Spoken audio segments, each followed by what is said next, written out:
Satuan Patroli Jalan Raya Direktorat Polda Sumsel menggelar razia Operasi Patu Musi 2017 yang dilakukan di sepanjang Jalan Ayani, Kelurahan Tangga Takat, Kecamatan Seberang Ulu 2, Palembang. Kasub Satgas Gaka Kompol Suparlan yang memimpin operasi kali ini mengatakan, razia ini dilaksanakan untuk menindak pengendara maupun pengemudi yang kendaraannya tidak dan belum membayar pajak. Selain itu, razia hari kedua 10 Mei 2017 terjaring 20 kendaraan bermotor yang tidak dilengkapi surat menyurat kendaraan.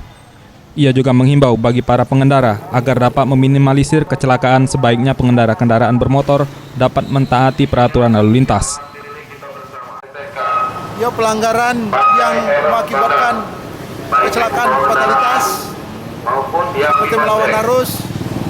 Himbauan kita kepada masyarakat agar melaksanakan mentaati rambu-rambu lalu lintas dan melengkapi kelengkapan kendaraan. Razia bertujuan dapat menekan maraknya pelanggaran lalu lintas di Kota Palembang dengan cara menegur secara lisan dan tertulis seperti penilangan. Maka itu, masyarakat pun diminta untuk disiplin dan mematuhi aturan berlalu lintas sehingga kemacetan dan kesemrawutan di Palembang ini bisa diatasi. Tim Liputan Sriwijaya TV.